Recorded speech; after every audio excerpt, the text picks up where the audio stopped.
Bismillahirrahmanirrahim.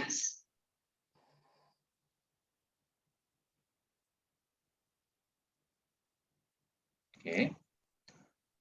A'udzu billahi minasyaitonir rajim. Bismillahirrahmanirrahim. Alhamdulillahirabbil alamin. Assalatu wassalamu ala sayyidina Muhammadir Rasulil Amin wa ala alihi wa ashabihi ajma'in. Allahumma rabbi syrah lana sudurana wa yassir lana umurana wahlul 'uqdatam min alsinatina tafqahu aqwaluna. Allahumma inna na'udzubika min ilmin la yanfa' wa min qalbin la yakhsha' wa min nafsin la tashba' wa min da'watin la yustajabu laha. Qala Allah Ta'ala fil Qur'anil 'azim, a'udzu billahi minasyaitonir rajim.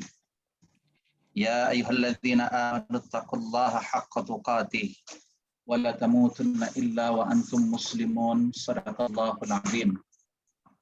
Wa qala an-nabiy sallallahu alaihi wasallam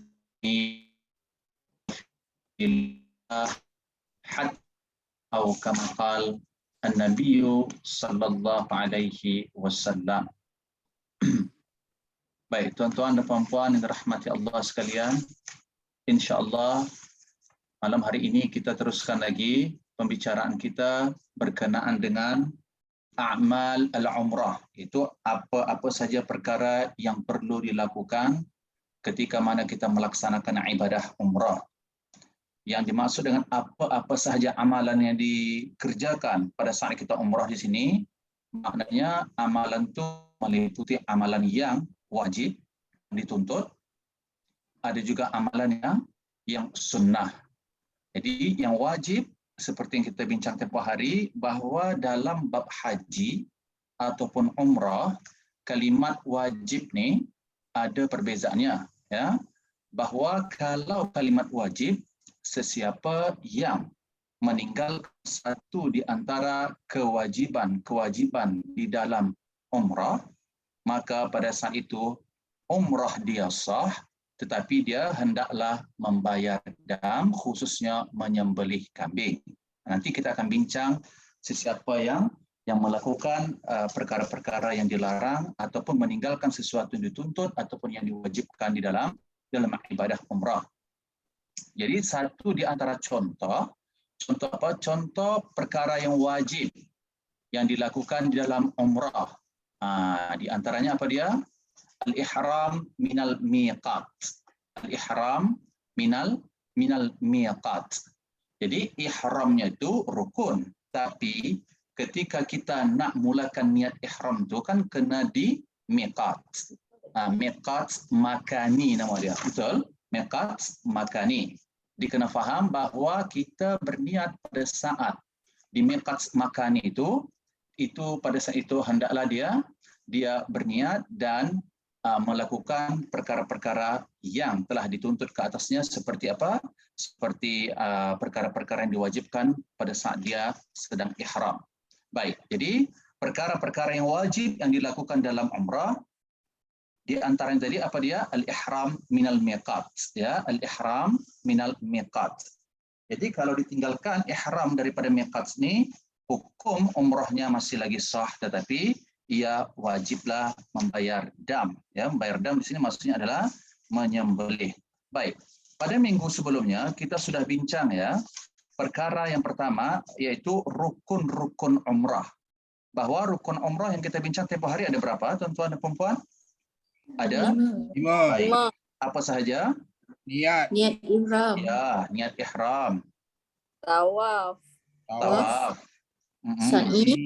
Sa'i. Cukur mencukur, ya, ataupun menggunting, ataupun dan juga yang kelima adalah tartib. So kita dah bincang tentang al-ihram, ya, ihram dah kita bincang tempoh hari. Malam hari ini masuk kita kepada rukun yang kedua, yaitu rukun umrah yang kedua, at-tawaf bil baiti al-haram. Itu tawaf di Al-Ka'bah Al-Musharrafah. Jadi apakah syarat-syarat tawaf nih. Okey, syarat-syarat sah tawaf. Yang pertama, syarat-syarat sah tawaf ni, kalau saya baca daripada kitab Ad-Dirasatul Fiqhiyah ni, ada 8, ya, ada 8 ataupun 8 syarat-syarat sah yang perlu, yang wajib dilakukan pada saat seseorang itu tawaf. Yang pertama adalah syarat sah tersebut sab'u taufat tammah yaqinan. Maknanya hendaklah dia melakukan perbuatan tawaf tu sebanyak 7 pusingan, ya, 7 pusingan sempurna dan dalam keadaan yakin. Sempurna dan yakin, tak boleh ragu. Dan kullu taufatin, ya, setiap tawaf yang dia lakukan tu yaduruha haula al-bait. Hendaklah dia melalui, ya, tawaf tadi di sekitar Kaabah ataupun di luar daripada bangunan Kaabah. Sebab tu ada jadi kita harusnya melakukan tawaf. Kalau kita tak tahu mana binaan dan bangunan-bangunan Kaabah ni, boleh jadi kita nanti memahami Hijr Ismail tu bukan daripada bangunan Kaabah. So kita pula lalu masuk ke dalam tu, dalam lorong yang ada bulatan sedikit kan di antara Kaabah tu. Dia masuk bukan di luar daripada lorong yang batu tu, tapi dia masuk di dalam tu. Yang tu tidak sah tawaf dia. Sebab dia tawaf di dalam Kaabah, bukan di luar. Di luar maksud kenalah dikelilingi di luar daripada bangunan Kaabah. Jadi bermula di mana? Tawaf dia mulanya dari mana, tuan-tuan dan puan-puan? Tawaf bermula dari mana? Jadi bermula tawaf ni daripada Al-Hajar Al-Aswad. Bermula daripada Hajar Al-Aswad dan berakhir pula kepada Al-Hajar Al-Aswad juga. So bermula kita tawaf tu daripada Hajar Al-Aswad tu sampai nanti balik pusingan tu ke Hajar Al-Aswad. Yang tu dikira 1 pusingan baru. Tadi ada berapa? 7 pusingan. Yakin dan sempurna. Yakin dan juga sempurna. Dan hendaklah dia melakukan pusingan tadi itu betul-betul di luar daripada bangunan Kaabah. Bangunan Kaabah dengan Masjidil Haram, ini jangan sampai pula tak faham, ya, Masjidil Haram satu, Kaabah satu. Ya, Kaabah itu di dalam daripada bahagian Masjidil Haram. So di sini bukan maksudnya kita tawaf tu di luar daripada Masjidil Haram, tak ada masalah kalau memang kita tu masih lagi di tanah haram. Tapi dia nak di sini apa? Haula al-Kaabah, di sekeliling Kaabah tu. Yang kedua, syarat tawaf ni tadi, maknanya syarat ini, tuan-tuan dan puan-puan, kalau kita tidak penuhi dan kita tidak lakukan, maka tawaf kita itu batal. Ini maksudnya, tawaf itu adalah batal. Yang kedua, an yaj'al al-bait an yasrihi fi tawafi. Hendaklah Kaabah, iaitu bangunan Kaabah tu, ketika dia keliling tadi, bahu dia, badan dia mengarah di bahagian kiri atau kanan? Kiri. Bahagian kiri. Jadi pada saat dia pusing tadi itu, hendaklah Kaabah tadi berada di bahagian kiri dia. Di bahagian kiri dia, marran tilqa'a wajhi atau marran tilqa'a wajhi. Mana di sini dia sambil lalu tu muka dia tu menghadap ke Kaabah tadi. Muka dia sambil menghadap, walaupun tak keseluruhannya, tetapi pastikan tadi ini bahu ni tadi semuanya ini menyeluruh mengarah ke kiri. Dan satu hikmahnya, ya, daripada kiri ini ada yang mengatakan hikmahnya bahawa pada saat kita tawaf tu, kenapa bahagian kiri, ya, perlu kita arahkan ke Kaabah tadi, bukan bahagian kanan? Karena bahagian kiri dada manusia ini ia adalah letak hati. So hati kita ni berada di bahagian dada tetapi ke arah kiri. Wallahu alam, ya, saya tidak pasti betul tidak menurut kesehatan, tapi dia di bahagian kiri. Jadi maknanya di sini pada saat kita tawaf tadi, kita betul-betul hadapkan hati kita di Ka'bah itu tadi. Supaya hati kita ini tadi ingat kepada Allah, supaya hati kita ini tadi bersih. Itu maksudnya. Salah satu hikmahnya. Yang mana permintaan daripada keluarga kita juga, nanti saya akan bincang, ya, beberapa hikmah, ya, beberapa hikmah ataupun sebab-sebab amalan-amalan yang kita lakukan pada saat haji ataupun umrah. Jadi ada hikmah-hikmahnya, ya, insya-Allah lagi saya bincang. Ini syarat sah tawaf yang kedua, bahwa Ka'bah tadi hendaklah berada di bahagian kiri dia. Kemudian yang ketiga, syarat dia bud'uhu, ya, bud'uhu maksudnya dia bermula daripada Hajar al-Aswad, muhadziyan lahu, dia menghadap ke Hajar al-Aswad ataupun sebahagian Hajar al-Aswad tadi bijami'i badanihi, itu seluruh badan dia, min jihati syaqqihi al-aisar, daripada bahagian badannya yang sebelah kiri. Maknanya dia mula daripada Hajar al-Aswad menghadap ke Hajar al-Aswad. Okey, di sini saya ulang lagi.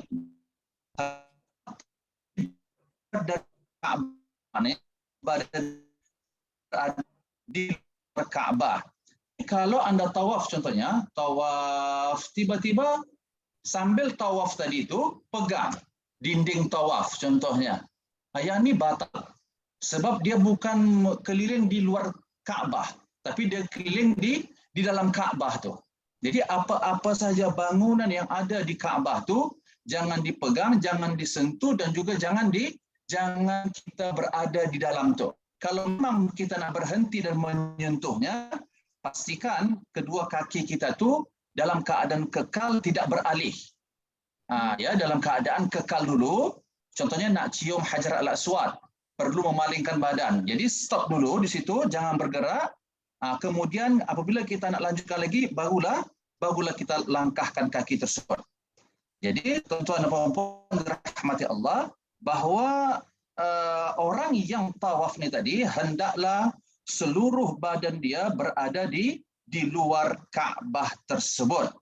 Kemudian bagi orang yang nak mencium Hajar al-Aswad ataupun nak menyentuh dan mengusap Rukun al-Yamani, yang saya katakan tadi, hendaklah kedua kaki dia kekal di tempat tu sehingga dia selesai daripada mencium batu Hajar al-Aswad tadi, dan juga selesai daripada dia seperti menyentuh atau memberikan istilam di Rukun al-Yamani.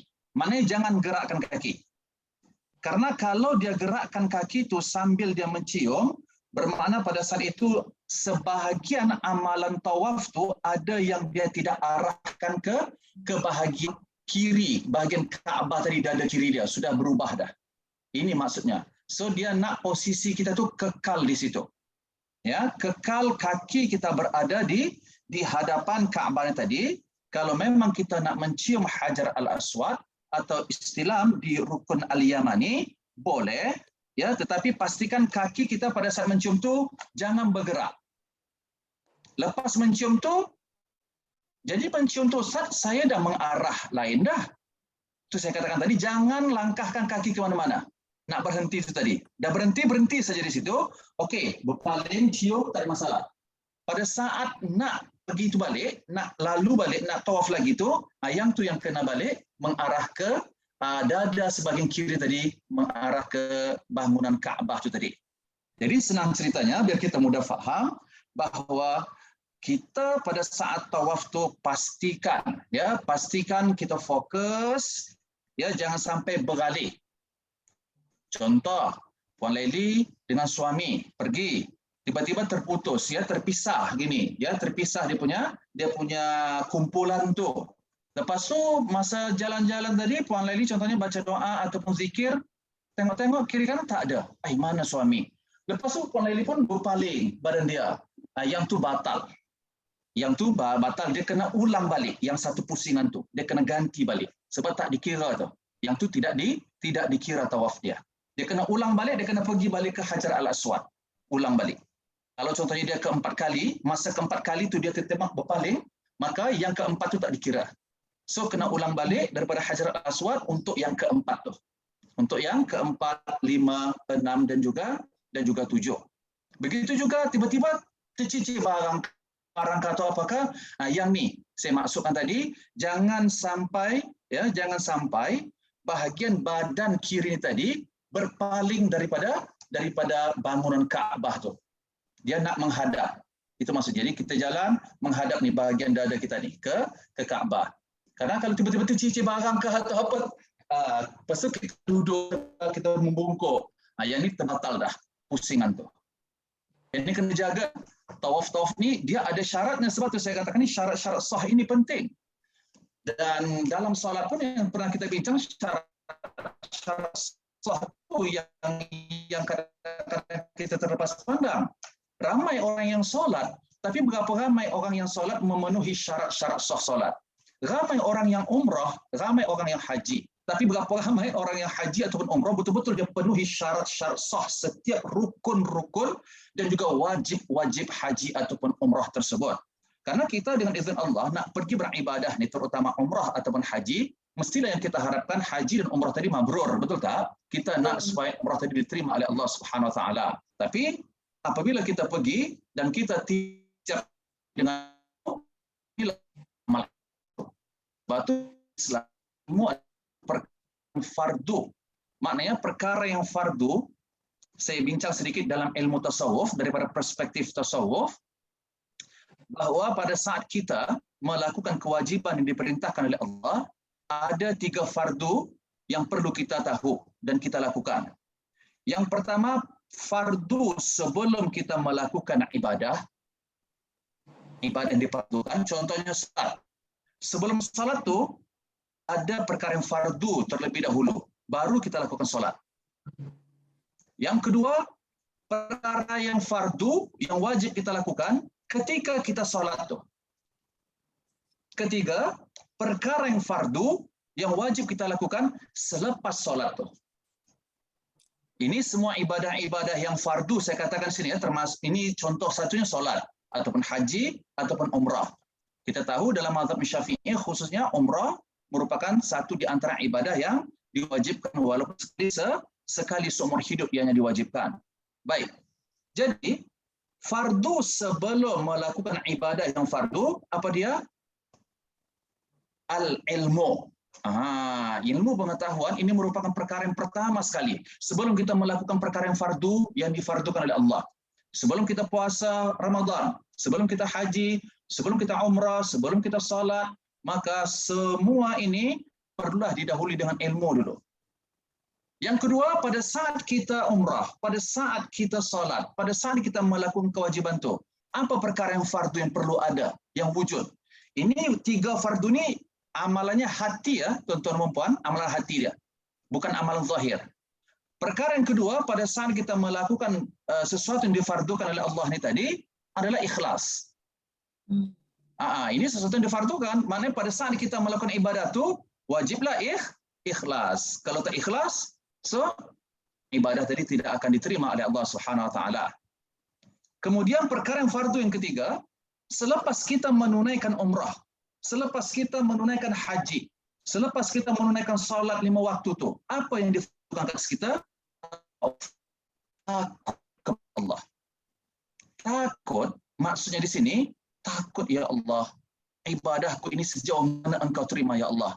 Sedar ya Allah bahawa sepanjang saya melakukan ibadah ni mesti ada kekurangan dan kesalahan ya Allah. Risau, takut ibadah tu tak diterima oleh Allah. Jadi apabila tuan-tuan dan puan-puan merasa risau selepas melakukan ibadah yang difardukan oleh Allah, tentu akan muncul perasaan yang kedua. Apa? Ar-raja. Ar-raja ni maksudnya mengharap, memohon kepada Allah. Dalam masa yang sama, kita takut tadi amalan kita tak diterima, kita pun perbanyakkanlah berdoa kepada Allah supaya Allah terima amal ibadah kita tersebut. Jadi, kita ulang. Sebelum kita menunaikan apa saja perkara yang difardukan oleh Allah, dalam perspektif tasawuf ada 3 benda yang fardu yang perlu kita lakukan. Dan fardu yang 3 ini adalah amalan hati. Yang pertama tadi apa? Ilmu sebelum. Yang kedua, ikhlas ketika. Kemudian takut kepada Allah, ini yang selepas. Takut apa? Dari azab Allah itu memang confirm, tapi yang paling utama kita takut selepas ibadah kita tu, adakah ibadah sendiri diterima oleh Allah. Dan ini, ya tuan-tuan dan puan-puan, saya katakan bukan dalam umrah saja, solat kita sehari-hari. Sebab tu saya mohon maaf, pada saat saya dan kita solat baru saja tadi ni, solat maghrib, ada tak rasa bimbang, rasa risau? Kalau kita sudah confidence dah, confirm dah Allah terima. Oh ini masalah ni, hati-hati. Sebab tak ada siapa pun yang tahu, ya, tak ada siapa pun yang tahu sejauh mana ibadah kita ni, sujud kita ni diterima oleh Allah Subhanahu Wa Taala. Bahkan anak yang bernama Abdullah pun pernah mengatakan, "Lau anni 'arifun bi anna sajdati maqbulah wahidah 'inda Allah." Sekiranya saya dapat tahu dengan yakin, atau sekiranya Allah beritahu kepada saya bahawa ada sepanjang saya hidup saya sujud tu, satu kali sujud saya diterima oleh Allah, bukan semua, ada satu saja di antara puluhan tahun yang saya pernah beribadah tu, Allah terima, maka saya minta cepat-cepat supaya Allah matikan saya. Seronoknya hati saya. Berbanding saya menunggu orang yang saya rindu dan nak saya jumpa. Saya tak fikir dah. Contohnya, puan ada anak 10 tahun tak pernah jumpa. Dan nak balik dah on the way ni, kat negeri yang contoh, kalau ada satu ibadah dia diterima oleh Allah, sujud dia, maka tak perlu, maknanya dia pilih lagi mati daripada menjumpai orang yang dia rindui tadi. Subhanallah. Jadi ini saya ingatkan juga ya, memang kita belajar fiqh, tapi tidak sedikit karena kita tak faham tasawuf ni, ibadah kita tak diterima oleh Allah. Sebab amalan ini bukan hanya Allah melihat dari zahir sahaja. Sebab Allah mengatakan, innallaha la yanzur ila suwarikum wala amalikum wala ajsadikum. Sesungguhnya kata Rasulullah, Allah bukanlah menilai dan melihat amalan seseorang itu berdasarkan rupanya, ya, hartanya, tapi yang lihat 2. Itu kepada hatinya terlebih dahulu dan juga amalannya. Amalan zahir, okey, sudah kita buat, tapi hati tadi. Kita tak faham apa itu ikhlas sebenarnya. Dan kita ikhlas ni sampai ke tahap mana ni? Adakah orang awam kah? Ataukah ikhlas orang yang mubin kah? Atau ikhlas orang-orang yang muqarrabin? Yang ni insya-Allah nanti kalau ada masa akan huraikan. Baik, yang kedua tadi apa? Hendaklah. Jadi yang pertama 7 pusingan, yang kedua bangunan Kaabah tu hendak berada di bahagian kiri dia. Kemudian yang ketiga, hendaklah dia memulai tawaf tadi daripada Hajar Al-Aswad. Kemudian yang keempat, hendaklah tawaf itu berlaku di dalam masjid, iaitu dalam Masjid Al-Haram. Tak kiralah, walaupun tak dekat dengan Kaabah pun, tapi anda berada di dalam masjid, maka itu sudah sah tawafnya. Selama mana kita tawaf dalam masjid ni tadi, tidak keluar daripada hudud ataupun daripada batasan tanah haram tu. Maknanya kita berada masih lagi di dalam masjid yang kawasan masjid itu berada di tanah haram, bukan di tanah yang halal. Jadi kalau kita tawaf di tanah yang halal, walaupun masjid, tapi bahagian masjid itu separuhnya tanah halal, so tawaf kita tidak sah. Kenapa? Karena tawaf itu berlaku di tanah haram. Kemudian sah tidak kalau tawafnya berada di atas bumbung masjid? Okey, sah. Wa yasihhu, sah tawaf berada di atas masjid ataupun di atas bumbung masjid. Maknanya meskipun kita berada lebih tinggi daripada Kaabah, hukumnya adalah sah. Dan meskipun kita tadi tawaf tidak direct, maknanya kita menghalang ke Kaabah, ada bangunan-bangunan yang menghalangi kita kan. Kaabah contohnya di hujung, kemudian ditutup dengan bangunan, ditutup dengan dinding, ditutup dengan lainnya. Tapi semua pendinding dan bangunan ini berada di Masjid Al-Haram tadi atau di tanah haram tersebut, maka hukumnya adalah sah. Tadi saya katakan di atas masjid ya, bukan di atas rumah.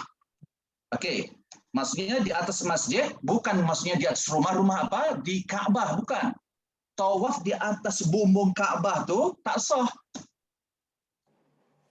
Faham? Tadi saya katakan ada Kaabah, ada Masjidil Haram. Kaabah berada di dalam Masjidil Haram. Yang sampailah kita tak tahu ni, tak apalah saya nak tahu lah, kebetulan boleh berada di atas Kaabah tu, di atas bumbung Kaabah tu, kita boleh naik tiba-tiba contohnya. So kita tawaf di atas tu. Sah tak tawafnya? Tak sah. Sebab tadi tawaf kan perlu berada di sekeliling, di luar, bukan di dalam ataupun berada di Kaabah tu. Faham? Tapi kalau berada di atas bumbung masjid, boleh. Masjid apa? Masjid Al-Haram. Sebab apa? Sebab kita mengelilingi Kaabah tu di luar daripada bangunan Kaabah tersebut. Kemudian yang kelima, iaitu an-niyah. Niat adalah syarat sah tawaf yang kelima. Ini bagi sesiapa yang tidak termasuk tawaf tadi dalam satu di antara rukun-rukun dan kewajiban ibadah umrah dan haji dia. Maknanya, kalau tuan-tuan dan puan-puan yang pergi ke Mekah nanti ni insya-Allah, daripada miqat tu sudah berniat dah kan? So, masa ke Kaabah nanti dah tak perlu dah niat. Sebab niat tawaf tadi sudah kita harap. Ini melakukan tawaf tapi tak ada kena-mengena dengan ibadah umrah dia ataupun ibadah haji dia. Maknanya tidak satu set di situ. Kan tawaf ini kan sebagai ganti daripada tahiyat al-masjid. Maksud Ustaz buat tawaf sunat ni Ustaz? Yes, kan? Betul sekali puan. Tawaf sunat ni ada dua puan. Tawaf sunat dia ada tawaf sunat masuk daripada kategori umrah sunnah yang kita buat. Betul tak? Kan ada umrah sunnahnya. Ada juga kita tak buat umrah tapi saja nak buat tawaf, ganti daripada tahiyat al-masjid. Kan kalau puan masuk ke Masjidil Haram, yang paling utama tu apa dia? Menggantikan tahiyat al-masjid adalah tawaf. So ketika nak tawaf tu, kenapa puan wajib berniat? Karena sebelum tawaf tadi tak ada niat. Jadi kenapa waktu umrah saya tak perlu berniat dah pada waktu nak tawaf tu? Sebab pada umrah ni tawaf adalah satu bahagian rukun umrah tu. Niat tu sudah kita buat dah pada masa kita ihram di miqat zaman, di miqat makan tu lagi dah. Di Abar Al-Ali kan kalau kita daripada Madinah contohnya. Jadi di situ dah semua dah masuk dah niat dia sekali dengan niat tawaf. Jadi kalau nanti contohnya puan dah selesai umrah, tiba-tiba kan masih lagi berada di Mekah, nak tawaf. Tak ada niat. Ini sama seperti solat sunat tapi tak ada niat. Karena ibadah tidak berniat, maka itu bukan dikatakan ibadah. Jadi tawaf tak ada niat, itu bukan dikatakan tawaf ibadah, tawaf saja, keliling saja, rugi. Subhanallah. Jadi ini perlu ambil perhatian ya, niat tawaf. Sebab kita kata di sini kan membicarakan tentang syarat-syarat sah tawaf. Apakah itu tawaf memang dah masuk dalam rukun umrah ataupun tawaf tu asing. Dia tak ada kena-mengena dengan rukun umrah. Jadi yang niat ni kalau dia tidak ada kena-mengena dengan rukun umrah ataupun haji. Yang keenam, syarat sah tawaf ni tadi adalah adamus sarif. Ini saya katakan tadi tidak boleh berpaling badan ni tadi daripada Ka'bah al-Musharrafah. Bi alla yaqsid bi dawranihi haul Ka'bah atau haul al-bait talab gharim atau taftishan an dhallah. Maksudnya dia tiba-tiba berpaling ataupun dia berubah posisi dia sebab dia nak mencari contohnya barang yang hilang ya atau mencari rakan dia. Yang ni hukumnya adalah tawaf itu tidak sah. Bi khilafi al-wuquf, berbeda kalau dia berhenti. fa innahu yujzi'uhu walau kana fi talabin aw taftish. Maknanya tiba puan ni tawaf sampai di tengah, katakanlah sampai di Yalamlam lah kita katakan ya. Okey, berhenti. Puan nak cari tadi, nak tengok mana suami saya dari mana, isteri saya tadi. Tapi berhenti ya, kaki dia tetap di situ. Yang tu masih sah lagi. Sebab apa? Sebab pada saat dia berhenti itu dada dia memang dah pertama tu dah menghadap dah. Kemudian pada saat dia berhenti itulah dia mencari walaupun berpaling tak ada masalah. Tetapi jangan bergerak kaki itu daripada tempat dia nak mencari barang tu. Lepas tu dia boleh teruskan. Tapi kalau pada saat dia di tengah-tengah tadi tawaf belum sampai satu pusingan, dia berhenti, lepas tu berhenti kaki beralih, ya, badan semua beralih. Yang ni hukumnya adalah batal pusingan tawaf tu. Dia kena ulang balik seperti yang saya katakan tadi. Boleh faham ya? Yang ketujuh, syarat sah tawaf adalah satru al-aurah, menutup aurat. Ini sama seperti salat. Jadi wajib hukumnya menutup aurat. Okey. Kemudian yang ke-8 apa? Syarat sah daripada tawaf ni adalah at-taharat an hadath wa khabath. Itu bersuci daripada hadath dan juga najis. Hadath sama ada hadath tu hadath kecil ataupun hadath besar. Najis sama ada najis tu najis aini yang nampak ataupun najis hukmi yang tak nampak. Dan najis dua-dua ni, hukmi dan aini ni, ada najis yang mughalladhah, ada najis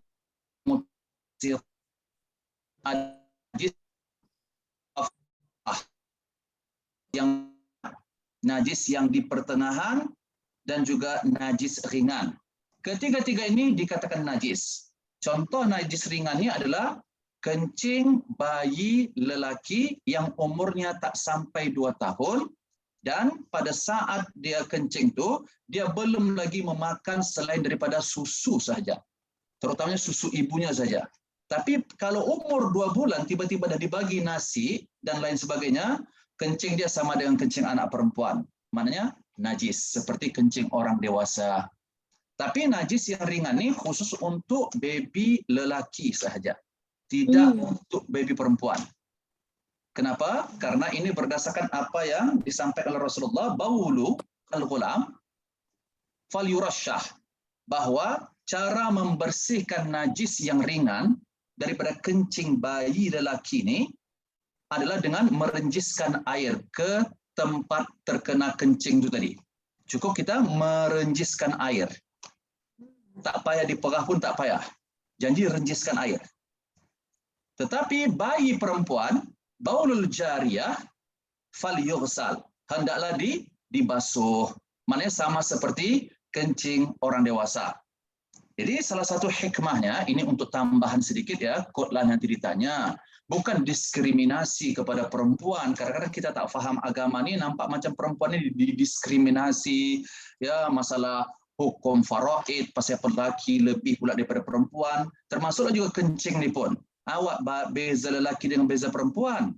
Bezanya, ini saya rujuk daripada kitab Fiqh Al-Iqna' ya, dalam mazhab Al-Imam Asy-Syafi'i.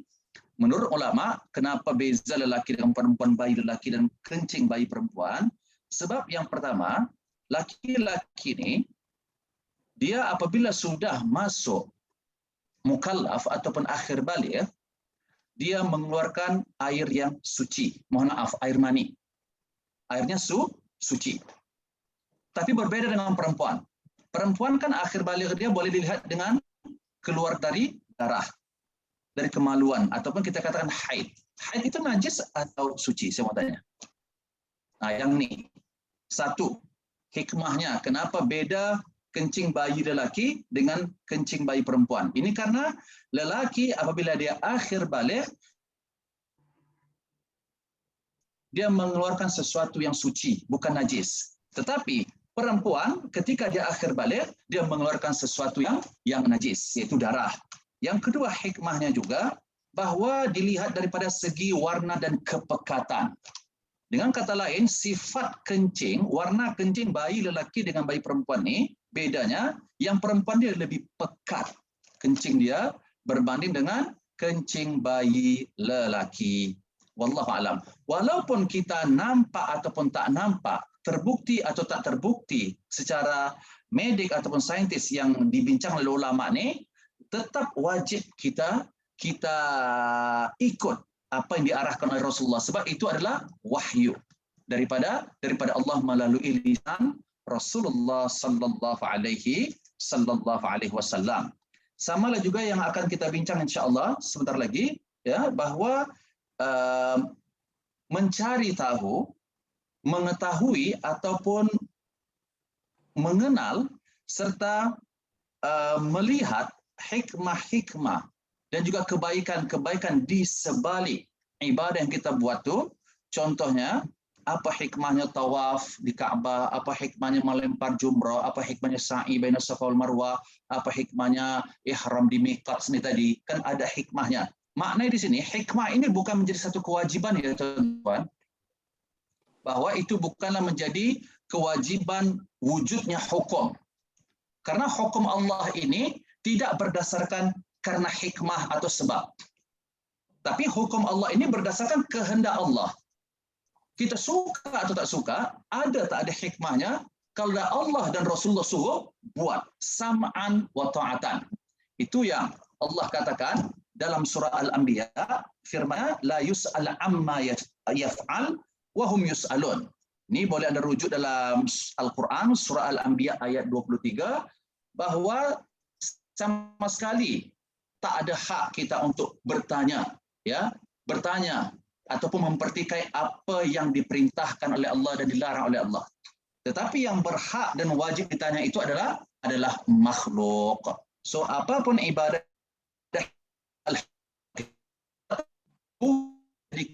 kita tahu. Saya ini juga jangan sampai nanti sistem ibadah kita fokus kepada hikmah seolah-olah hikmah ini sudah menjadi wajib. Ini hati-hati ya, boleh menjejaskan ibadah kita. Baik, jadi yang ke-8 syarat sah. Ya, syarat sah tawaf tadi adalah suci daripada hadas dan juga najis.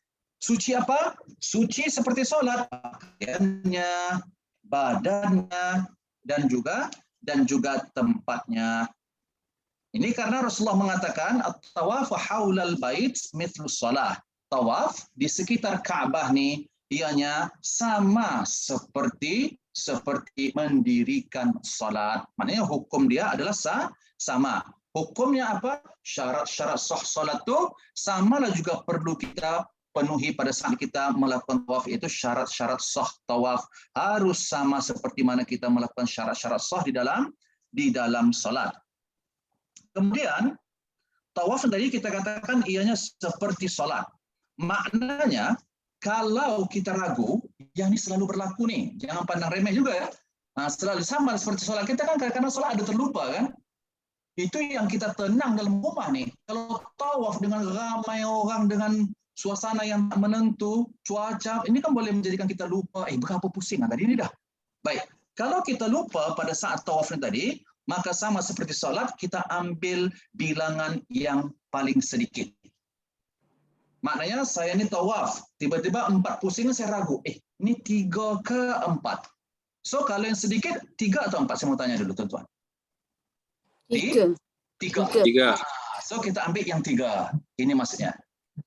Boleh? Faham ya? Kalau kita ragu, maka ambillah bilangan yang paling sedikit.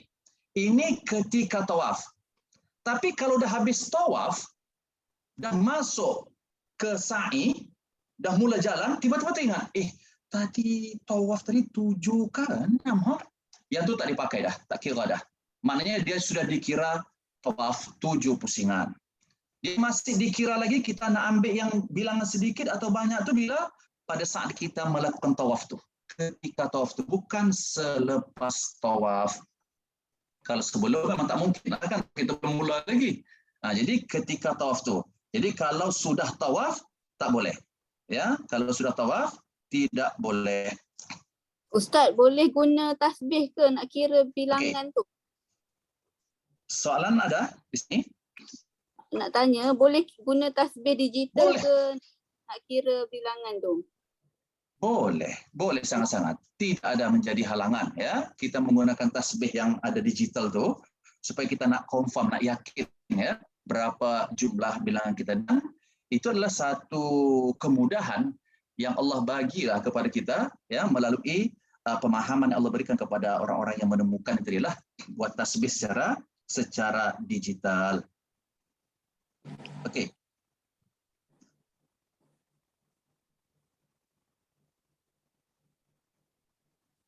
Kemudian di sini dikata amma law zala as-satru aw at-tahara athna at-tawaf jaddada i'adat as-satri aw jaddid at-tahara wa bana ala ma sabaqa min at-tawaf wa in ta'ammana dhalika aw tala al-fasl. Jadi kalau tiba-tiba ni tawaf ni kan 3 pusingan terbuka aurat, mohon maaf ya, terdedah aurat. Perempuan jangan kata, saya sudah confirm dah, aurat saya tertutup sebab saya pakai telepon kan. Perempuan kan tak sama lelaki. Lelaki ni kan memang dia straight lah kan, tak boleh berjahit dan lain sebagainya, akan kita bincang. Perempuan tiba-tiba dia nampak aurat tu bila? Contohnya pada saat dia nak melambai tangan, dia mengisyaratkan ya lam-lam tu atau di rukun yamani atau di Hajar al-Aswad. Dia syaratkan seperti ini. Nampak lengan bawah tangan dia. Kan yang boleh nampak tu kan hanya tapak tangan sampai pergelangan sahaja dengan muka. Ini muka ya, secara terus terang pastikan betul-betul tutup had muka dan juga tangan ini tadi terbuka. Muka dan tangan terbuka. Ini dalam mazhab kita Imam Syafi'i. Tapi lain tidak. Jadi pada dia melambai, terangkat ini. Sorry, tangan saya tak pakai tangan panjang ya. Terangkat, nampak lengan perempuan. Batal, tawafnya batal. So dia kena kembali ulang macam batal itu saja. Atau pada saat dia tawaf baru 3 ataupun 4 pusingan, tiba-tiba dia terbatal wuduk dia. Ataupun dia terkena najis dan lain sebagainya yang membatalkan wuduk dia, ya, membatalkan suci dia. Maka pada saat itu dia boleh berwuduk lagi dan dia kena hitungan tawaf tu masih lagi yang lama tu dikira. Cuma yang batal yang pada saat terbatal wuduk dia tak dikira. Yang tu saja tak kira.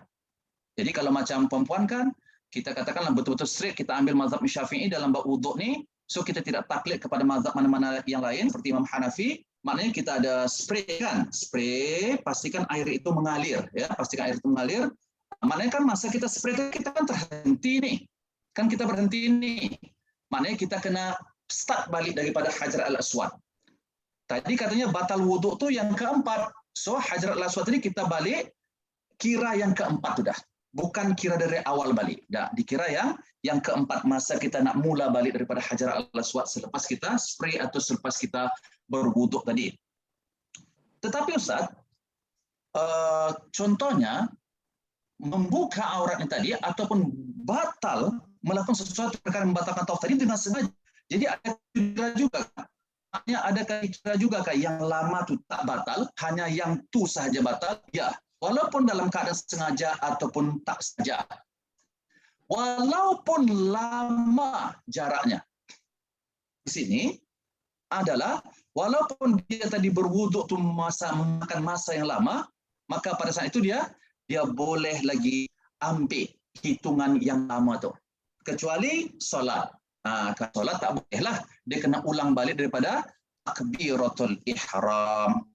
Ini tapi kalau tawaf di tengah-tengah ukuran ataupun bilangan yang keempat terbatal, maka yang keempat tu saja. 1, 2, 3 tu tidaklah batal. Walaupun proses nak kembali ke empat tadi agak lama, tidak dikira seperti itu. Ini di dalam mazhab al-Imam Syafi'i. Jadi tuan-tuan dan puan rahmati Allah, satu di antara hikmahnya juga ya, kenapa wajib menutup aurat? Yang pertama tadi karena ia seperti sama seperti dengan solat.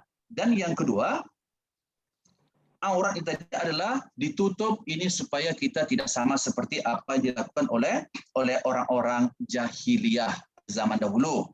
Jadi orang-orang jahiliyah ya, mereka yang mensekutukan Allah Subhanahu wa taala ni, mereka tawaf di sekitar Ka'bah ni dalam keadaan apa? Dalam keadaan telanjang, tidak menutup aurat.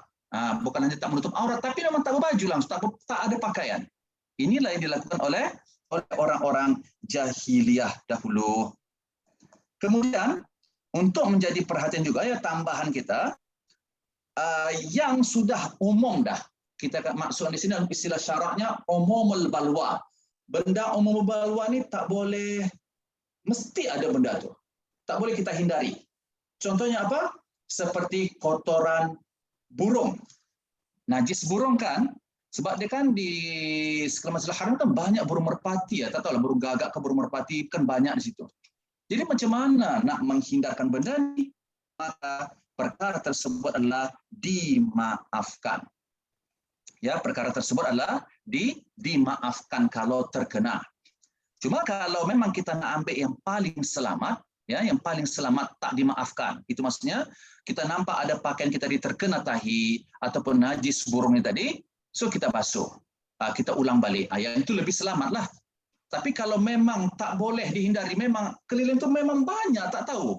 Tapi sekarang insya-Allah tak ada kot ya, sebab dia punya pencuci Kaabah tu kan memang 24 jam ya, puan-puan dan tuan-tuan ya. Jadi insya-Allah benda tu rasanya agak jauh lah berlaku. Ini mungkin berlaku pada masa dahulu ya, belum lagi banyak pekerja di Masjid Al-Haram. Maknanya di sini, orang yang keliling Kaabah tadi apabila dia mendapati, contohnya dia mendapati apa?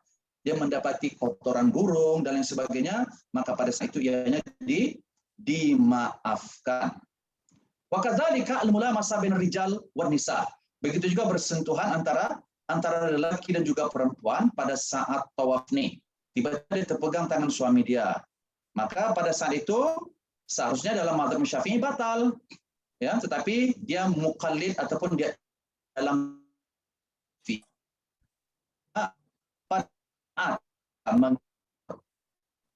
mengambil pandangan daripada mazhab yang lain selain daripada mazhab Syafi'i, kita kena tahu juga ya pantang larang dalam mazhab tu.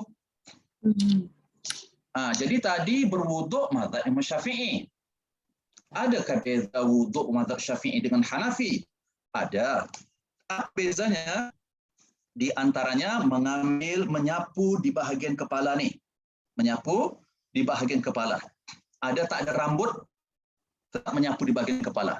Dalam mazhab Syafi'i sudah memadai di bahagian tempat tumbuh rambut ni walaupun hanya sehelai rambut basah ataupun 3 helai rambut. Ingat, kita menyapu kepala ya, wuduk tu bukan menyapu rambut. Jangan salah ni niatnya ni. Sebab kita disuruh mashu ar-ra'si. Wamsahu biru'usikum. Sapu sebahagian kepala. Bukan dikatakan wamsahu bisyu'ikum. Sapu rambut kamu. Tapi kenapa selama hari ini kita basahkan rambut? Karena sudah memadai apabila rambut kita basah, maka akan kenalah juga kulit kepala ni. Itu maksudnya. Tapi Anda kena ingat, yang dibasuh itu bukan rambut. Adalah kepala. Sat lagi orang yang tak ada rambut macam mana? Tak sahlah wuduk saya sebab saya tak basah. Nak basah macam mana? Kepala saya tak ada rambut. Dia botak contohnya ya. Jadi ini pun kena faham juga ya. Mohon maaf. Mungkin nampak basic yang saya cakap ni, tapi kadang-kadang terlepas pandang. Saya mohon maaf ya. Kadang-kadang benda ni terlepas pandang kita. Jadi kalau tadi kita katakan susah sangatlah spray tak ada, nak ikut betul-betul strict dalam mazhab Syafi'i, maknanya saya ikut mazhab Hanafi. Tapi kena ambil semua syarat-syarat, rukun-rukun dan pantang larang daripada mazhab Hanafi itu. Kalau kita katakan perbezaan wuduk mazhab Hanafi dan juga mazhab Syafi'i tadi, Imam Syafi'i kata cukuplah sehelai ataupun menurut pendapat dalam mazhab Syafi'i juga 3 helai rambut. Dah. Tapi kalau mazhab Hanafi, dia mesti rubuh. Mesti basah, dia sapu tu, bahagian kepala tu, sesuku. Suku daripada bahagian kepala. Maknanya kalau kita tadi dalam tawaf mengikut mazhab Hanafi, kemudian masa berwuduk tadi itu mazhab Imam Syafi'i, saya mau tanya, wuduk kita dalam mazhab Hanafi itu sah atau tidak? Tadi wuduk kita ambil mazhab Syafi'i. Saya wuduk tadi cuma basah sikit saja di sini, bagian ubun-ubun, betul? Kemudian masa tawaf, saya ambil mazhab Hanafi dalam bab tak membatalkan. Yang ni yang perlu dijaga nih. Anda kena jaga semuanya. Dari awal wuduk Hanafi itu kena ikut. Begitu juga apa-apa rukun-rukun wajib-wajib dan juga yang membatalkan menurut mazhab Hanafi. Dia tak kira lagi dah wuduk dalam mazhab Imam Syafi'i. Ini kalau nak ambil yang paling selamat lah. Ya. Ini kalau nak ambil yang paling selamat. Okey, yang ketiga, ini khusus bagi orang yang haid dan juga nifas. Maknanya orang yang haid dan juga nifas taghtasilu waqti inqita'i ad-dam wa tatufu. Maknanya pada saat dia melakukan ibadah umrah ni tadi, tiba-tiba selepas dia ihram, dia haid. Ya, dia haid. Maka pada saat itu dia hendaklah, kalau ikutkan streetnya, hendaklah menunggu sampai berhenti habis darahnya, kemudian mandi dan teruskan tawaf. Tak perlu dia ihram balik dah. Dia teruskan sahaja rukun umrah yang berikutnya, tawaf, kemudian sa'i, kemudian baru bercukur. Tapi kita kena ingat tadi bahawa rukun umrah ada 5.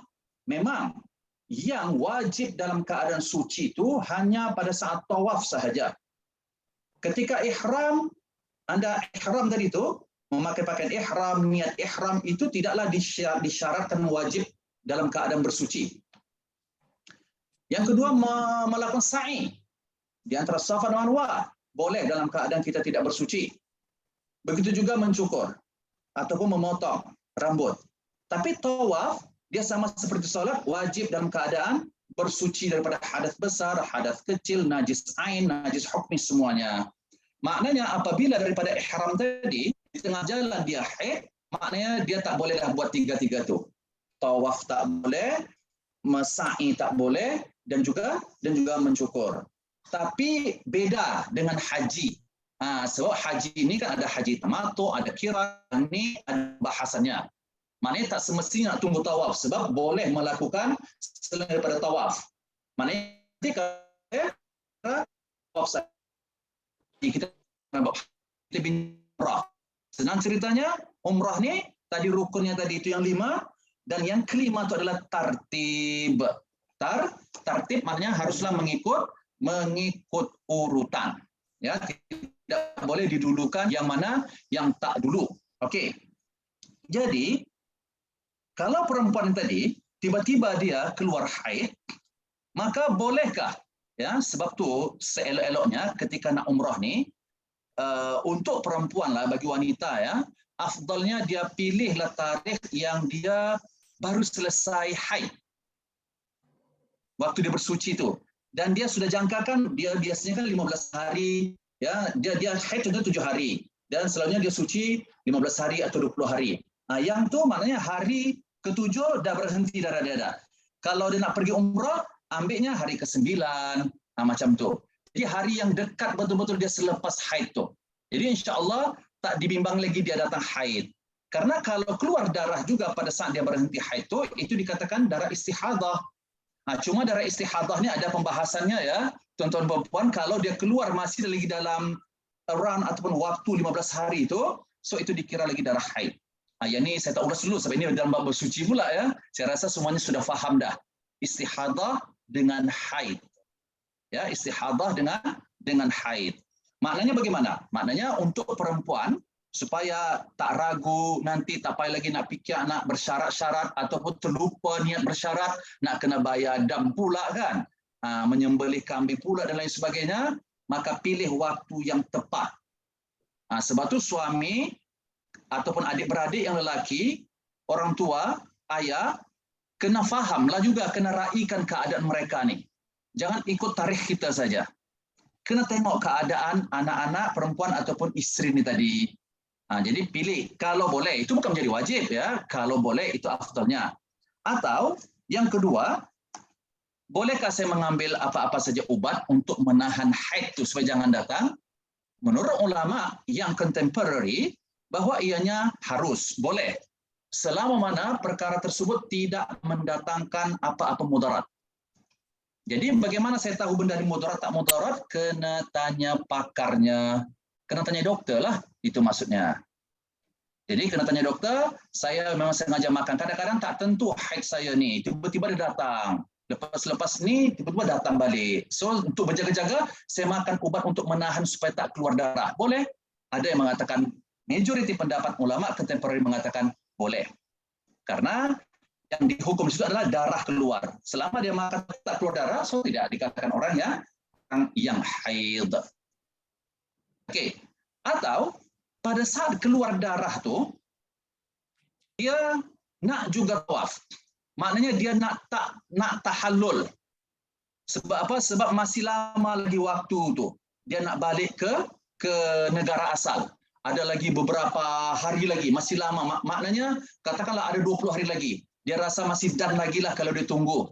Maknanya dia boleh menunggu dalam keadaan ihram tu, cuma dia tak buat lagi kan, tak selesaikan semua rukun-rukun umrah tu. Pada saat itu, boleh tak dia macam makan sesuatu ubat ataupun diinjek? Saya tidak pasti, tapi dalam kitab ini dia kata ada daripada segi perubatan injek ataupun obat yang boleh mengeluarkan darah tu cepat habis.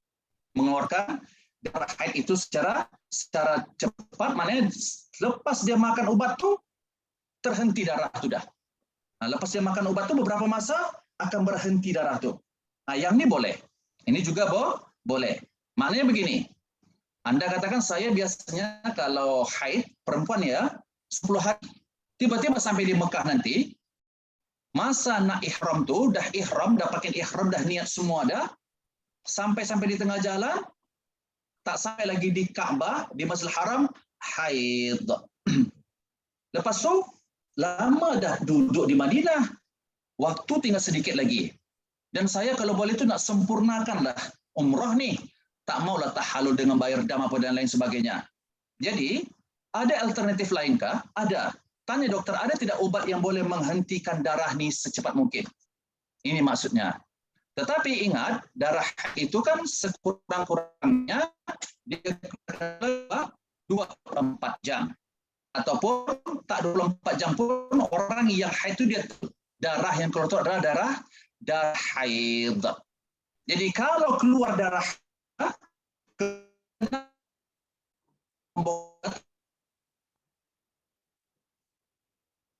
kena 10 hari.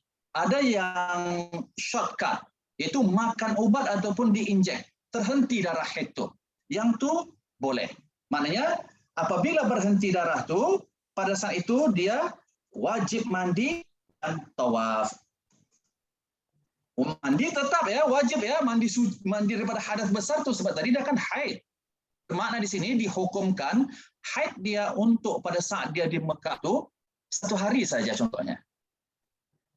Biasanya dia di tempat biasa kan 10 hari. Dikarenakan dia makan ubat atau injek tadi, jadi sehari saja haid dia. Berhenti haid tu, maka dia wajib mandi. Karena tidak menjadi kewajiban haid itu mesti 10 hari, mesti 15 hari. Dah, ini kan berbeza orangnya. Ada yang 2 hari dah stop haid dia, ada yang 3 hari dah stop haid dia. Jadi boleh ya. Atau kita katakan tadi, dia sabar menunggu batas maksimum berhentinya haid itu, yaitu 15 hari. Dan kalau masih lagi keluar darah, kita tahu lepas 15 hari itu dah tak dikira haid dah. Itu dikira istihadah.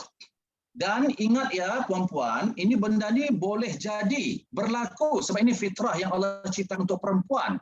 Untuk hukum hakam istihadah ni saya nak puan-puan juga semua kena pasti ya, tahu ya. Jadi suami, adik-beradik yang lelaki, pastikan keluarganya yang perempuan, istrinya, anak perempuannya, kena tahu nih hukum-hukum bersuci orang yang istihadah. Maknanya apa di sini? Maknanya istihadah ni kan, dia kan bukan lagi darah haid, tetapi najis. Jadi cara mensucikannya pun ada ya. Sama seperti kita nak solat, tapi dalam keadaan istihadah. Jadi bila saya perlu berwuduknya, bila saya nak mensucikan diri saya daripada darah itu tadi, bila saya nak letakkan alasnya, ini semua sudah dibincangkan dalam ilmu fiqh, khususnya dalam bab bersuci. So saya harap benda ni tuan-tuan ya, khususnya puan-puan kena tahu dah. Karena tak dijangka kan, karena boleh jadi nanti berlaku darah istihadah ni. Kelang kabut. Kita pun buat relax saja dari istihadah tu. Lepas tu kita pun tak sucikan diri kita sebelum tawaf tadi, kita tak bersihkan dulu, kita tidak berwuduk terlebih dahulu. Yang ni hukum tawaf nanti boleh menjadi tidak sah. Begitu juga selepas dia tawaf, sebenarnya rasa masih ada wuduk lagi, masuk solat zuhur. Dia pun solat zuhur dengan wuduk yang dia dalam keadaan istihadah tadi. Tidak sah solat zuhurnya. Dia ni ada hukumnya sama seperti hukum orang yang salasil al-baul. Orang yang diuji, maknanya dia kerap terkencing, payah dia nak tahan kencing dia. Keluar. Dia tak boleh kontrol air kencing dia. Walaupun tak banyak, tapi keluar. Kan membatalkan wuduk ni. Jadi orang seperti ini kalau nak tunggu sampai betul-betul berhenti, tak berhenti, memang tak solat-solat dia seumur hidup. Itu ada istilahnya, itu dia solat dalam keadaan uzur tu. Samalah seperti orang yang istihadah ni tadi. Tolong benda ni ambil perhatian betul-betul ya. Sebab kalau kita tak faham benda ni, dibimbangi ya, ibadah kita tidak sah. Boleh jadi kita masih lagi dalam keadaan ihram, subhanallah. Ya, sebab tak lepas tawaf kita. Tadi tawaf hukumnya adalah rukun umrah. Satu di antara syarat sah tawaf, bersuci daripada hadas dan najis. Istihadah, najis. Kita tawaf tadi tu dah setengah jam dah. Ya, dah setengah jam kita pakai dah pelapis yang baru tu. Lepas setengah jam tu langsung kita tawaf. Maknanya tak sah. Dia kena ganti. Pada saat dia nak tawaf tu dia kena ganti, sucikan diri dia, berwuduk, barulah dia tawaf. Jadi susah saya nak sunat tawaf. Bolehkah? Boleh. Untuk solat sunnah, wuduk yang dalam keadaan istihadah tu masih lagi boleh diguna pakai. Dia sama dengan tayamum. Tayamum tu hanya berlaku untuk sekali yang fardu sahaja. Tapi boleh digunakan untuk solat-solat sunnah yang lainnya. Ini juga saya nak bincang, saya mohon maaf yang mungkin nampaknya macam basic, tapi izinkan saya juga nak share di sini, takut terlepas pandang, ya, takut kita silap. Ini dalam bab menjam ni selalu berlaku kan kalau orang sakit ni, orang sakit kan dalam mazhab Syafi'i khususnya Imam Nawawi beristihad bahwa boleh dia menjamak satu takdim ataupun takhir. Baik, menjamak solat tetapi bukan qasar ya, sebab dia mukim. Orang yang boleh qasar ni hanya musafir sahaja. Ketika menjamak solat, dia tak boleh kena air atau sebagian tubuh badan dia tertutup, dibalut. Memang kena ada yang ditayamumkan. Maka pada saat itu dia solat jamakkan asar tadi jamak takdim. Selepas salam solat zuhur 4 rakaat dengan tayamum, dia pun iqamah. Dia teruskan solat asar tanpa memperbaharui wuduk dan juga termasuk tayamum itu tadi. Yang ini tak sah solat asar dia. Yang sah itu hanya solat zuhur saja. Solat asar itu sebab apa tidak sah? Sebab dia tidak tayamum yang baru. Karena tayamum itu hanya berlaku untuk satu solat fardu sahaja. Tetapi untuk solat sunnah, termasuk juga fardu kifayah boleh. Maknanya lepas dia tayamum tadi, dia solat zuhur, kemudian ada jenazah. Perlukah dia tayamum lagi? Tak payah. Untuk solat jenazah, fardu kifayah, termasuk seperti solat sunnah. Dia boleh dipakai daripada tayamum yang kita gunakan yang di awal tadi. Tapi untuk solat fardu yang lain, yang tu kena tayamum setiap kali. Ini ambil perhatiannya, takut nanti terlepas pandang. Kita tak tahu kan ada keluarga nanti di hospital atau bagaimanakah. Wah, baik. Jadi tuan-tuan dan puan-puan dirahmati Allah, kita tahu tadi bahwa apabila perempuan tadi datang darah haidnya, maka ada beberapa option yang perlu dia lakukan. Sama ada dia ambil ubat untuk stop darah tadi, apabila dia stop darah tadi, dia mandi, kemudian baru dia tawaf, atau option yang kedua, dia sabar, menunggu sampai batas maksimum 15 hari. Kenapa sampai 15 hari? Karena kalau 7 hari tiba-tiba tawaf keluar darah lagi, Ini nanti dia boleh berdosa pula kan sebab dia pun tak sure dia. Tapi kalau 15 hari ini memang dah confirm dah. Kalau darah tu keluar bukan lagi darah haid dalam mazhab Syafi'i.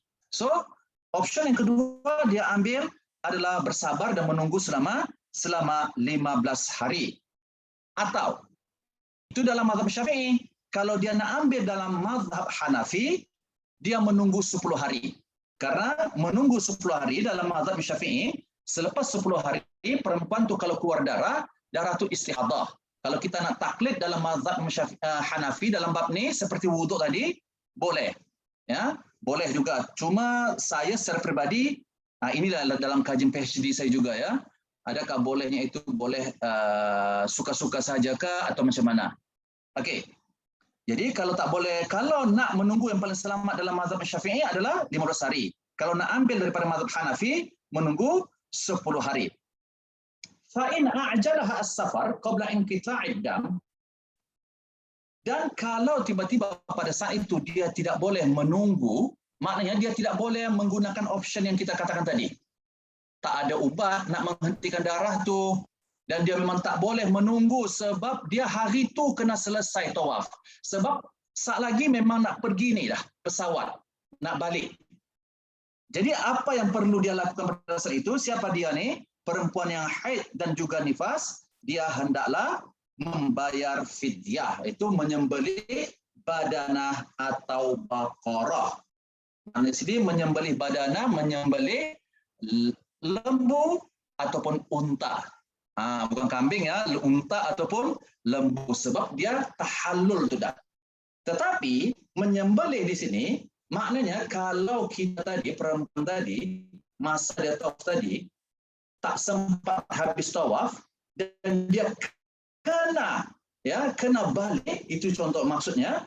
So pada saat itu bagaimana cara dia nak halal, nak lepas daripada ihram tu, pantang larang ihram.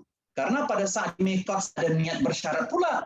So pada saat itu dia wajib menyembelih lembu ataupun menyembelih unta. Tapi unta lah dulu, kalau tak ada lembu pun boleh. Ini menyembelih ni dalam mazhab siapa? Dalam mazhab Hanafi. So kalau mazhab Syafi'i, boleh tak dalam mazhab Syafi'i tahallul? Kalau tak selesai rukun-rukun umrahnya. Dia seumur hidup selagi dia tak buat rukun-rukun umrah tu, seumur hidup tu lah dia dalam keadaan ihram. Itu yang perlu tadi taklid kepada mazhab Hanafi. Karena kalau mazhab Syafi'i, tak lepas ihram dia lagi. Nak tunggu sampai berapa? 15 hari. Kalau tunggu 15 hari, pesawat dah balik dah. Tak kisah macam mana pun. Kalau ikut straight dia dalam mazhab yang mengatakan, tak, dia kena selesai. Dia tidak boleh bayar dam untuk tahallul tu. Itu yang pentingnya juga kita terulang dalam mazhab Hanafi. Okey, sampai di sini ada tak soalan? Ustaz, nak tanya.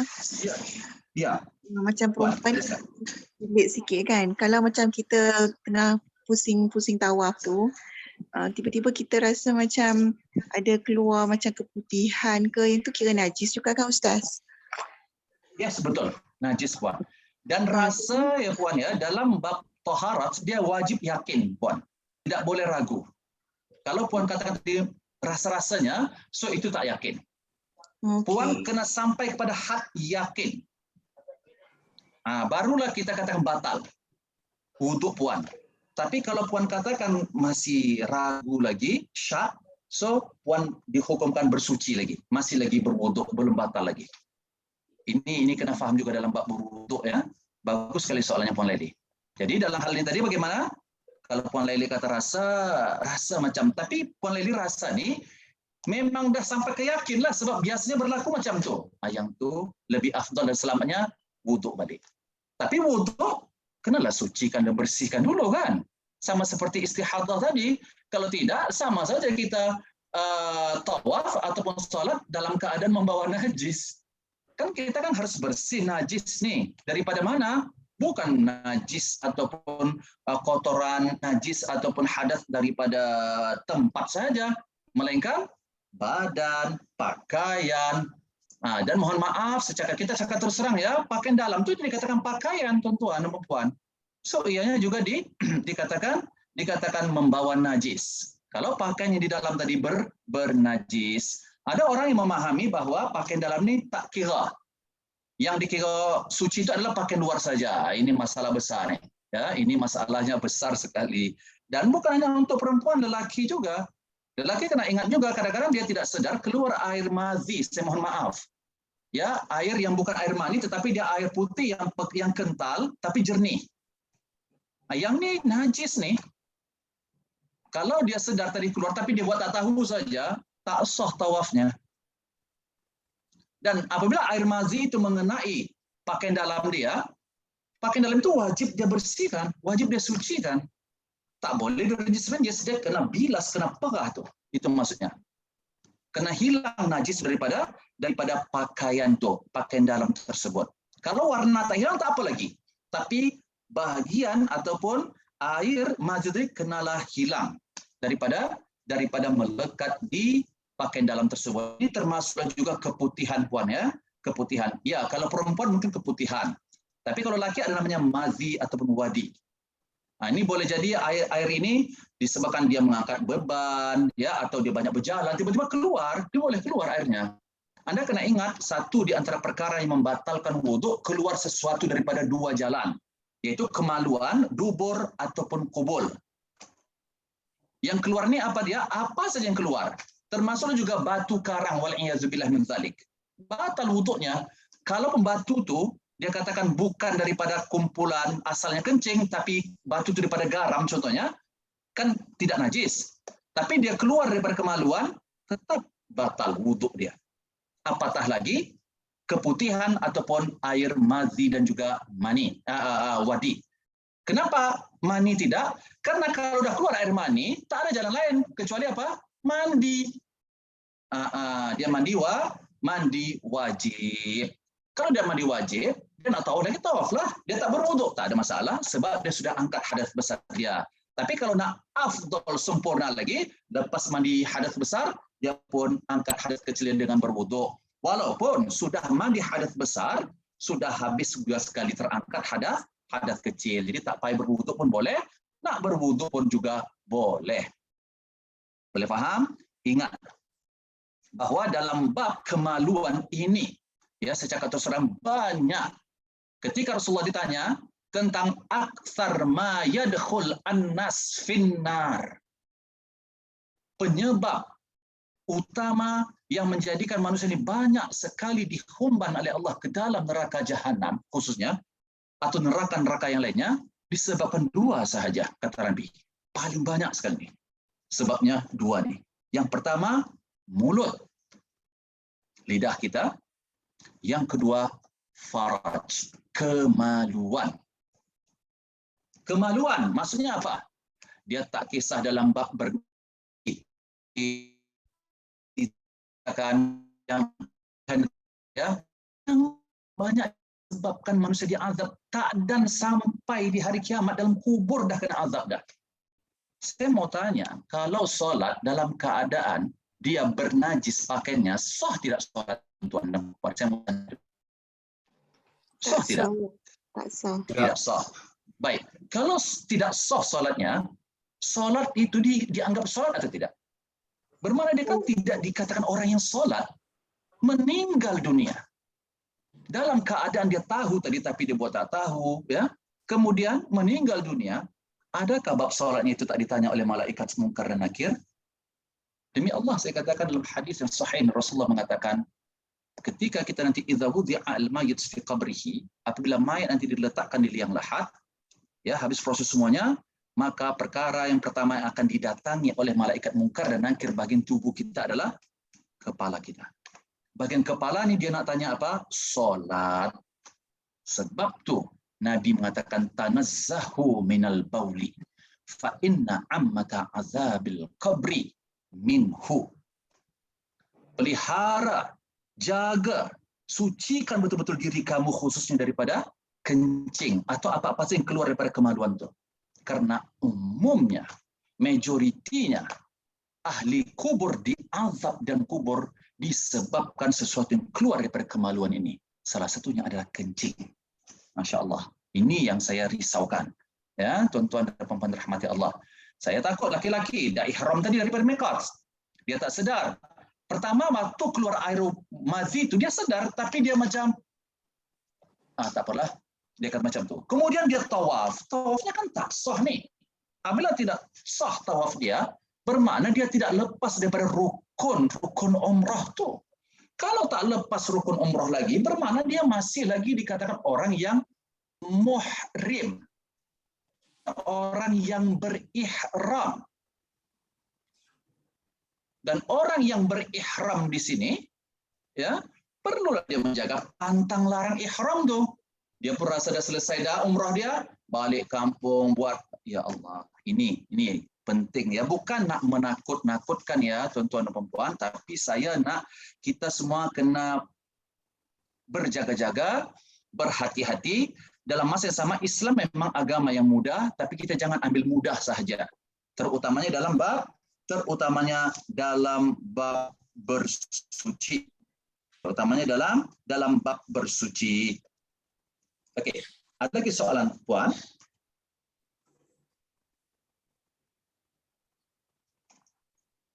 Okey.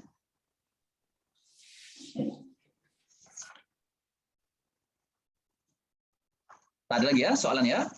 Semua okey ya? Jelas ya? Tak ada, Ustaz. Itu syarat-syarat sah tawaf. Maknanya secara kesimpulannya, amalan umrah yang kita nak buat insya-Allah ya tuan-tuan dan puan-puan yang nak buat ni, kita katakan dalam istilah rukun ini rukun fi'li. Majoritinya adalah rukun yang Anda lakukan dalam umrah itu adalah dengan perbuatan fizikal. Ya, sama seperti solat, rukuk, sujud. Adapun subhana rabbil a'la, subhana rabbil azim, ini semuanya adalah sunnahnya. Dan yang kedua, rukun dalam umrah yang tadi adalah rukun qalbi. Itu niat. Niat ihram tu bukan yang Anda lafazkan ya tuan-tuan dan puan-puan, ini pastikan pada saat Anda berniat di miqat tu, ya pada saat Anda ihram tu, pastikan niat tu di dalam hati, bukan hanya lafaz sahaja. Bukan hanya lafaz sahaja. Perlulah di hati dia yang paling pertama dulu. Kemudian dia lafazkan ini adalah sunnahnya. Jadi lafaznya ni membaca talbiyah tu itu sama seperti kita angkat takbiratul ihram tu, angkat kita tu. Itu sunnahnya. Tapi Allahu Akbar itu rukunnya. Jadi dia ni sama seperti takbiratul ihram, talbiyah tu. Ucapan maksudnya. Nah ini nanti kita akan bincang ya. Salah satu di antara hikmah ihram daripada miqat dan membaca talbiyah tu, ada hikmah-hikmah dia tersembunyi di situ. Jadi apa yang nak saya sampaikan di sini? Yang pertama kita tahu bahwa rukun daripada umrah itu tadi adalah apa rukun yang pertama umrah tadi tuan-tuan? Tadi rukun umrah katanya ada 5 kan? Niat. Yang pertama, ya niat. Okey. Yang kedua? Tawaf. Yang kedua adalah tawaf. So, tawaf dah kita tahu dah syarat-syarat sah dia tadi. Bukan hanya sekeliling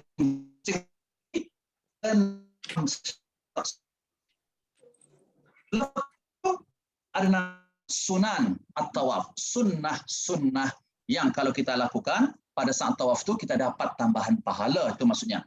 Kalau kita tak buat, tak ada masalah. Tak sampai menjejaskan apa-apa ibadah tawaf kita dan umrah kita. Cuma bolehlah jadi hukumnya itu makruh ya atau khilaful awla, meninggalkan sesuatu yang baik. Jadi sunnah tawaf ni sebentar ya, sunnah tawaf ni dia banyak ya, sunnah tawaf. Yang pertama adalah sunnah tawaf an yatawajjah ila al-bait awal tawafihi. Hendaklah dia menghadap ke arah bait, iaitu Kaabah tadi. Pada saat dia mula-mula tawaf tu, dia betul-betul mengarah ke Kaabah. Kemudian berdiri di sebelah Hajar Al-Aswad, yang mana Hajar Al-Aswad ini berada di arah Rukun Yamani. Kemudian yamurru mutawajjihan lahu. Jadi ketika itu dia lalu memusingi Kaabah tadi dalam keadaan menghadap ke Kaabah, termasuk juga Hajar Al-Aswad tadi. Okey. Kemudian wa an yamshiya fi tawafihi. Dalam tawaf tu sunnahnya adalah berjalan. Walau bin imra'atin, meskipun perempuan. Maknanya sunnah tidaklah menjadi rukun tawaf tu, syarat sah dia berjalan, tetapi berjalan ini adalah sunnah. Laki dan juga perempuan dalam keadaan uzur seperti sakit. Kemudian sunnahnya lagi, ini saya sebut-sebut sunnah ni biar kita tak panik. Tak apa, saya tak buat pun umrah saya sah. Saya tidak dikatakan orang masih dalam keadaan ihram. Ini kan pentingnya. Baik. Yang sunnah juga an yastalima, istilam, itu menyapu Hajar al-Aswad tadi. Pada saat mula-mula dia nak tawaf tu, dia pegang Hajar al-Aswad tadi, istilam. Dan kalau boleh yuqabbiluhu, dia cium Hajar al-Aswad.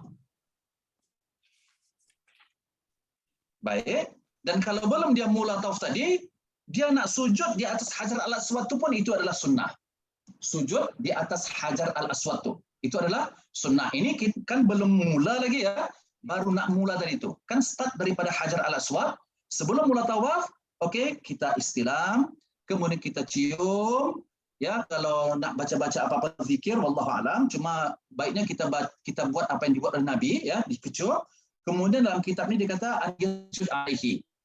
Boleh sujud di atas Hajar al-Aswad tu, ya, sujud.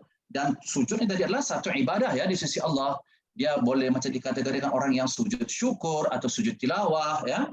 Dan juga ada namanya sujud pada saat kita berada di dekat Hajar al-Aswad namanya. Sujud berada di Hajar al-Aswad. Okey, wa yura'iya, dan pada saat dia istilam, ya, pada saat dia istilam itu tadi, maknanya istilam apa? Istilam Hajar al-Aswad ini tadi, hendaklah dia tidak menyakiti mana-mana orang yang ada di sekitar Kaabah tadi. Jadi jangan sampai pula pijak-pijak lah, sampai tarik sini kan kasar. Yang ni tidaklah dituntut. Maknanya kalau dia tidak boleh mencium Hajar al-Aswad tadi, maka dia cukuplah dia istilam saja. Dia sapu dengan tangan dia, tapak tangan dia. Kalau tak boleh sapu, dia isyaratkan dengan tangan dia. Ya, dia isyaratkan sahaja dengan tangan dia. Dan ini apa yang telah dilakukan oleh Rasulullah dan juga Umar Ibn Khattab radhiyallahu anhu. Bahwa Nafi' mengatakan, aku pernah melihat Ibnu Umar, dia istilam, dia menyapu Hajar al-Aswad tadi dengan tangannya, kemudian yuqabbiluhu, dia mencium, ya. Kemudian dia mencium. Mencium apa? Dia tak dapat memegang Hajar al-Aswad direct, dia cium tangan yang dia baru sentuh tu. Maknanya kalau puan sentuh dengan tapak tangan ni, sentuh, jadi tak boleh kita nak cium Hajar al-Aswad, dapat bersentuh saja, cium tangan kita yang kita sentuh Hajar al-Aswad tu, itu maksudnya. Jadi jangan cuma pegang saja. Dapat rezeki boleh istilam tu, sapu, cium. Itu maksudnya. Jangan tinggal lagi cium. Jadi sunnahnya. Kemudian Umar bin Khattab pula mengatakan, kenapa mencium, menyentuh Hajar al-Aswad ini merupakan sesuatu yang disunnahkan? Dia bukanlah wajib. Sebab Umar bin Khattab pada saat dia mencium Hajar al-Aswad ini, dia mengucapkan apa? Inni a'lam. Sesungguhnya aku sedang tahu betul, wahai Hajar al-Aswad, engkau merupakan batu yang sama sekali tidak dapat memberikan manfaat dan juga mudarat. Maknanya manfaat yang mendatangkan manfaat dan mudarat hanya Allah sahaja. Jadi, walaula anni ra'aitu Rasulullah yuqabbiluka ma qabbaltuka. Kalaulah bukan aku pernah melihat Nabi mencium engkau, maka aku tak akan cium engkau, wahai Hajar al-Aswad. Jadi apa yang diucapkan dan dibuat oleh Umar ni mutlak, dia ikut yang dibuat oleh Nabi sahaja. Tanpa ada kita memikirkan, oh cium Hajar al-Aswad, lepas kita minta hajat macam-macam. Ini jadi berubah jadi syirik. Na'udzubillah min zalik. Syiriknya lebih dahsyat lagi, syirik pula di Kaabah pula ni. Na'udzubillahi dia minta keselamatan kepada Hajar al-Aswad. Dia berdoa kepada Hajar al-Aswad, bukan dia berdoa kepada Allah. Na'udzubillahi min zalik. Okey. Kemudian sunnah juga pada saat dia istilam, ya, sunnahnya juga hendaklah membaca Bismillahi wallahu akbar. Allahumma imanan bika wa tasdiqan bi kitabika wa wafa'an bi ahdika wa ittiba'an li sunnati nabiyyika sayyidina Muhammad alaihi salatu wassalam. Jadi ini pada saat kita istilam. Istilam di mana? Pada saat kita istilam Hajar al-Aswad tadi. Kemudian kan kita nanti akan lalu ke bahagian rukun Yamani, dan di situ juga kita disunahkan juga untuk istilam. Nah, yang itu disunahkan juga untuk istilam, tapi tidak mencium rukun Yamani itu. Istilam saja tanpa mencium. Tapi sukar kok dia nak dapat menyentuh tu. Mungkin kita dapat mengisyaratkan sahaja.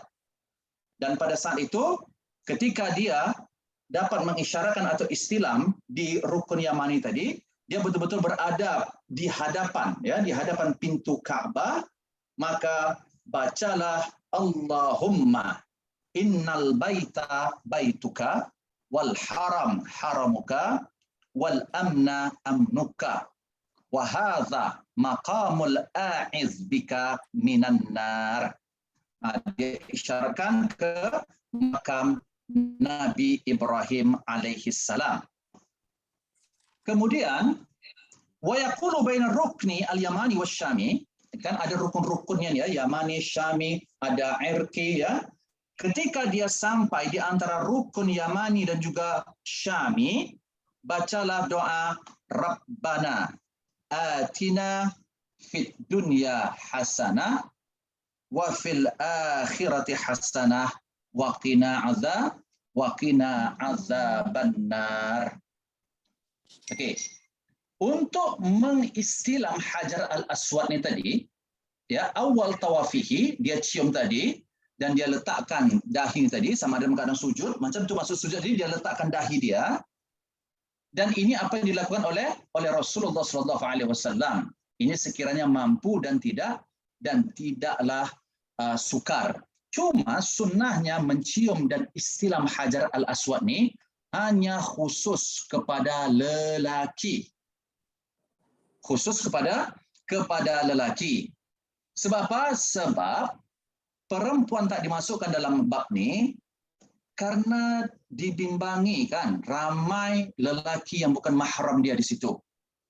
Kecuali pada saat perempuan ni tadi dia nak mencium atau nak istilam Hajar al-Aswad tadi, dia memang confirm dah tidak ada orang di situ yang bukan mahram. Yang tu sunnah.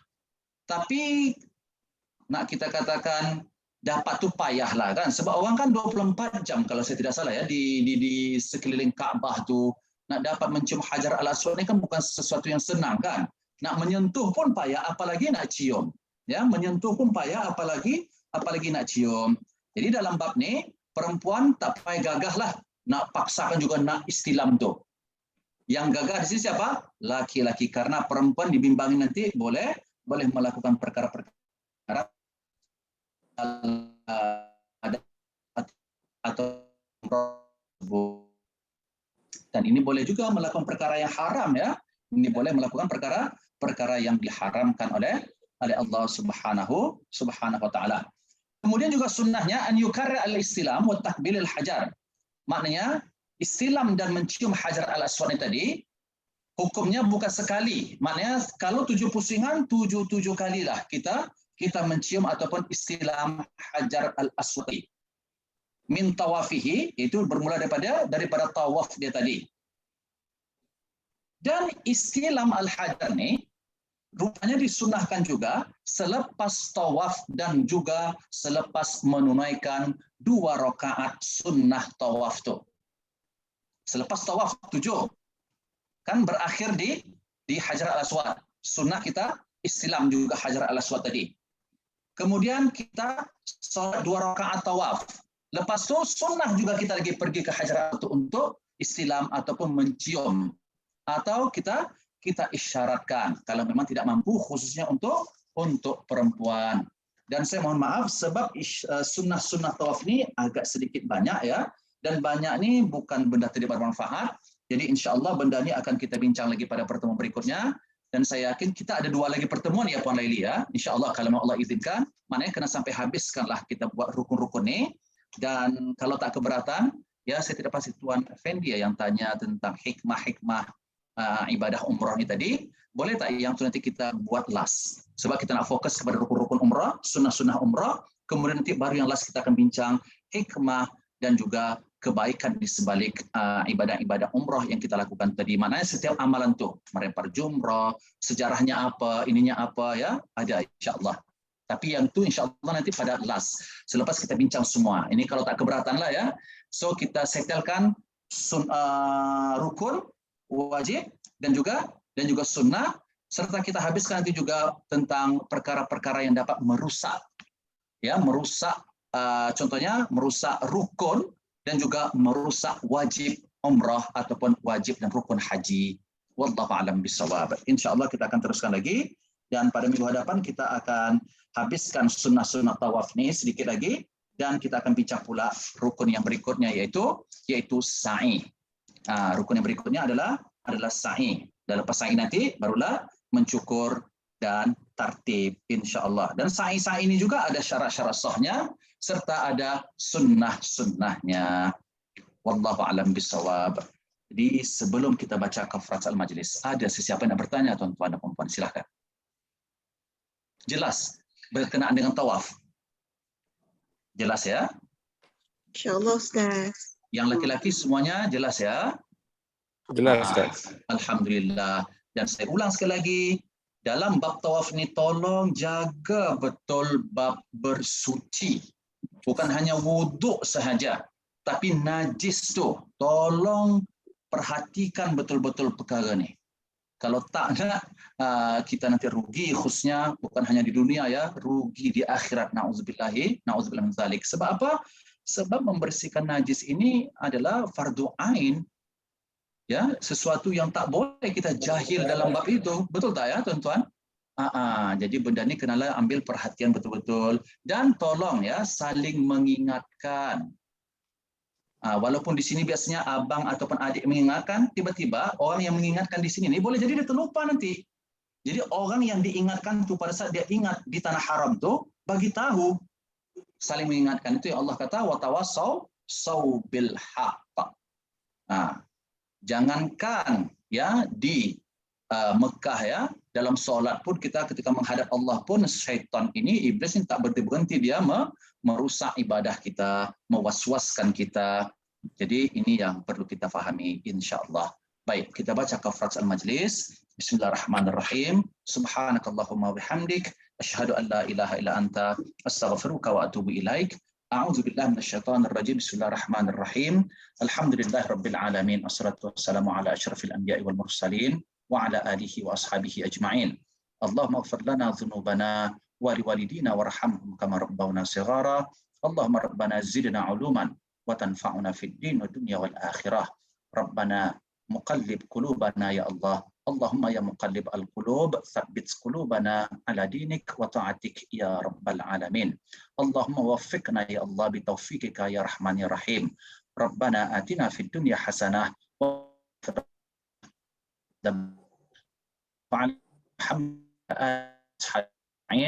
walhamdulillahi alamin. Assalamualaikum warahmatullahi wabarakatuh. Waalaikumsalam. Terima kasih, Ustaz. Terima kasih Ustaz. Ya, sama-sama perempuan. Terima kasih Ustaz. Ya.